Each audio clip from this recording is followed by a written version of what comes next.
You can make a CD and mail this to us? Well, we're working on it. I had this rigged up years ago, and this was my thing. And yeah, here we are at Foundry Works in Bell Gardens, California. We're looking at the new Polly SSX manifold for the Polly motors. And we have Gary Pavlovich, who's kind of like the chief engineer who's been watching over this here. Tell us a little bit about this, Gary. Am I live on this microphone? You should be. Well, I think the chief engineer is Javier Vasquez, owner, operator of Foundry Works. I know he's humble, but he is the one that designed this manifold, and that's why we went with Foundry Works, because any other foundry will just take a blueprint and replicate the blueprint, but Javier can take an idea and an imagination and create a reality. And that is a huge difference. Well, then that's very important that we introduce Javier now, because he was kind of the perpetrator behind a lot of this design here. Gary was a spark plug. I used my talents and gifts as a magazine guy, but Javier put the engineering to it. Javier is a graduate engineer. He did his apprenticeship with Keith Black. He's been with Donovan. You can name every name in the business, and Javier was there somewhere making performance happen. So Javier, tell us a little bit about what your background is, and then the things that you saw about this manifold for us. Well, my background is hard work. With this high performance, it's just a love.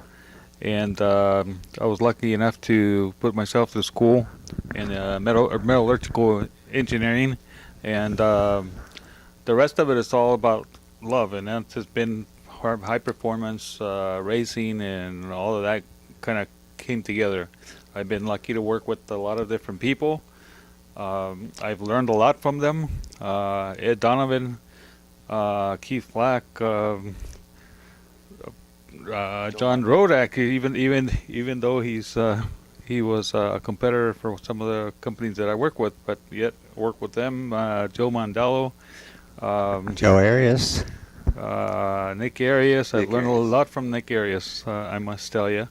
And of course, there's a lot of other companies out there that I've worked with, that I've had opportunities to work not only with castings, but to create the performance and find out why it happens. We were chatting with Dave Everhart yesterday about Javier and about creating something in aluminum, and you have to think backwards, right, Javier?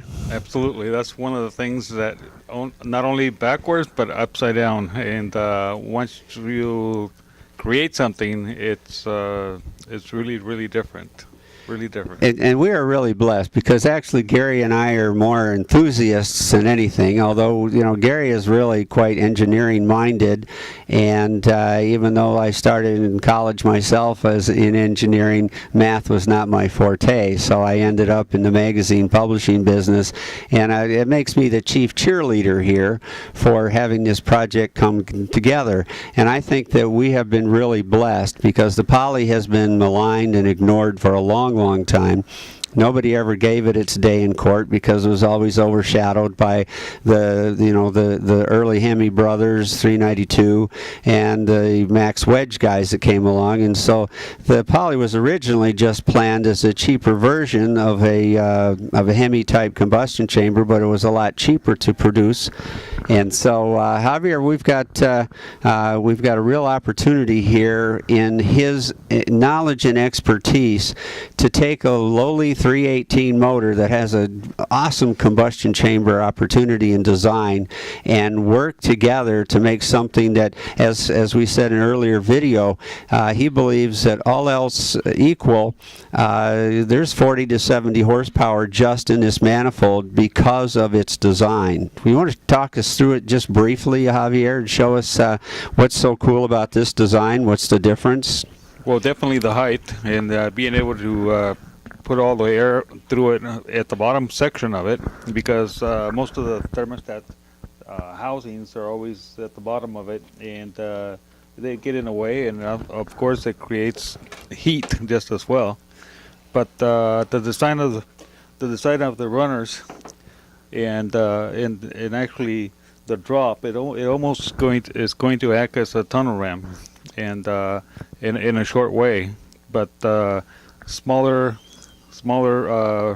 runner at the end to create pressure inside the manifold, and yet be equal pressure all the way through until it gets into the valve. So there's actually a lot of different things that we implemented into this manifold. You know, it's funny how these projects work, because Gary's original idea and one of our original concepts was it would be an air gap.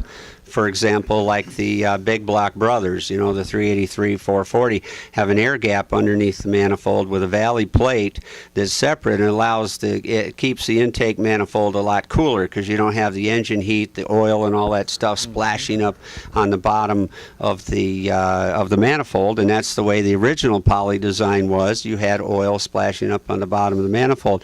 So, but somebody was offended that we call it an air gap, and Gary, after he saw the design there, he says, "Damn, that looks like a wind tunnel." And in reality, we gave it that name. We're calling it the Polly SSX Wind Tunnel.